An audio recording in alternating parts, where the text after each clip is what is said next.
इसलिए मनुष्य की एक आदत होती, बुरे समय के लिए कुछ बचा कर रखता है। संबंधी, मित्र बुरे समय में साथ छोड़ देते हैं।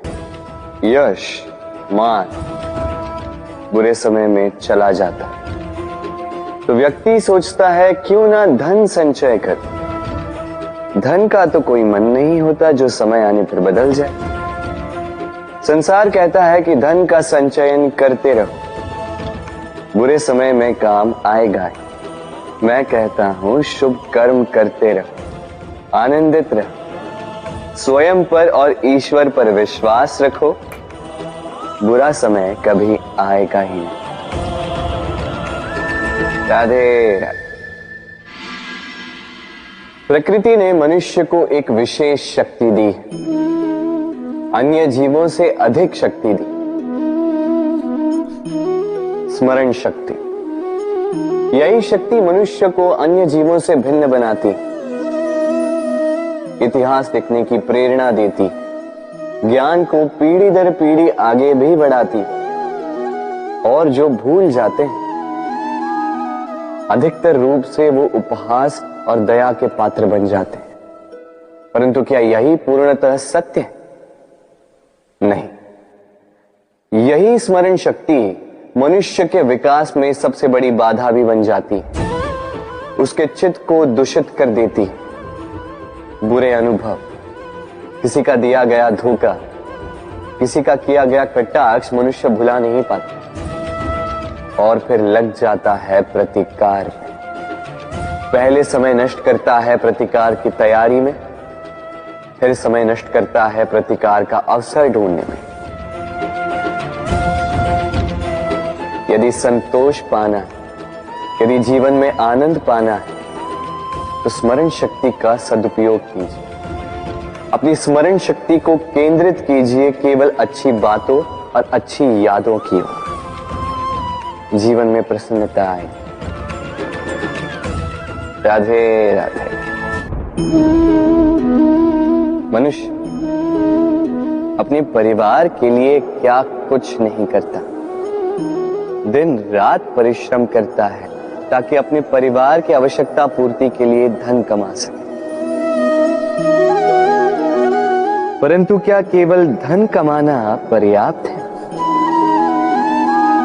आप कहेंगे हाँ, क्यों नहीं। धन से सब कुछ मिलता है, विद्या मिलती है, घर मिलता है, औषधि मिलती है, क्या कुछ नहीं मिलता। ये सब एक सीमा तक ठीक, किंतु तनिक मन से सोच के देखिए, जब बालक रोगी होता है तो वो उस कड़वी औषधि को क्यों पी लेता? इसलिए क्योंकि उसके पिता ने उस औषधि को धन से खरीदा? नहीं, बल्कि इसलिए क्योंकि उसके सामने खड़ा उसका पिता, उसे उन पर विश्वास है। विश्वास है कि वो उसे कुछ नहीं होने देंगे। ये विश्वास, ये संस्कार, ये सीख कभी धन से नहीं मिलती। ये मिलती है उस समय से जो माता पिता ने अपने संतान के साथ बिताया। इसलिए जीवन में धन अवश्य कमाई, किंतु अपने परिवार को भी समय दीजिए, प्रसन्नता मिलेगी। राधे राधे। मुझे बताइए, इस दीवार को तोड़ने का क्या लाभ है? यदि किसी संबंध में संदेह घर कर लेता है तो आए दिन शत्रुता की स्थिति बनी रहती। कल कोई और कारण बन सकता है इस दीवार के पुनः बनने का। तो क्या पुनः इस दीवार को बनाएंगे काका?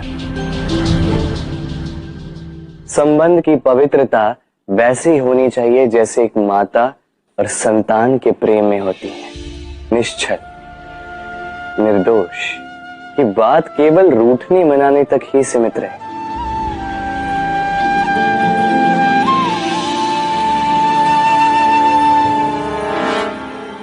और कोई भी घुसपैठिया आकर भावों को दूषित न कर पाए, ना कोई वस्तु, ना कोई परिस्थिति, ना कोई व्यक्ति। कोई उन्हें अलग न कर पाए काका। सोचिए, यदि ये दीवार पुनः बननी है तो इसे तोड़ा ही क्यों जाए। यदि मन में एक अटूट संबंध स्थापित करने का दृढ़ निश्चय ही ना हो तो क्यों तोड़े इस दीवार को। बताइए, है विश्वास, है अटूट विश्वास कि ये संबंध कभी ना टूटेगा।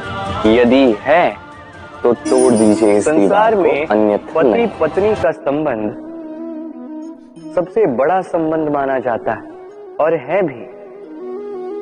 सप्तपदी लेकर 7 जन्मों तक दोनों एक दूसरे के साथ जुड़ जाते हैं, एक दूसरे के अर्धांग बन जाते हैं। अर्धांग अर्थात अर्ध अंग। क्या इसका महत्व आप समझ पा रहे हैं। अपना समस्त जीवन किसी के साथ बांटना। किंतु क्या संसार के सारे पति पत्नी एक दूसरे के साथ अपना समस्त जीवन बांट सकते हैं। क्या इसमें सभी सक्षम रह पाए हैं। अपना जीवन किसी और के साथ बांटने के लिए सबसे महत्वपूर्ण बात है स्वीकृति, स्वीकार करना।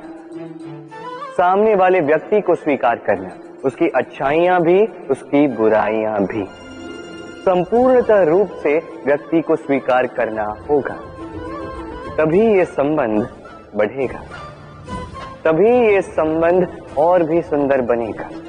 एक दूसरे के दोष ढूंढना, उन्हें गिनाना, ये केवल और केवल एक ही कार्य करता है, इस संबंध के जीवन का नाश करता है। बस बदले में होना ये चाहिए, एक दूसरे के दोष समझकर उन्हें आभास करवाए बिना उन्हें सुधार देना चाहिए। उनकी कमियों को उनकी शक्ति बना देनी चाहिए। यही तो होता है दाम्पत्य, यही होता है बुराइयों का दमन और यही होता है गुणों का उदय। राधे राधे।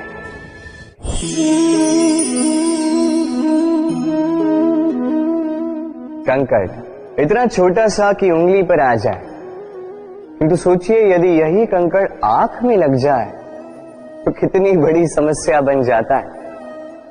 अब सोचिए ये कंकड़ आपके मार्ग में है, आप पादुकाएं पहनकर बड़ी सरलता से आगे निकल जा सकते हैं, किंतु यदि यही कंकड़ आपके पांव और पादुकाओं के बीच फंस जाए तो आप ठीक से चल नहीं पाएंगे, भले ही वो मार्ग पुष्पों से भरा क्यों ना।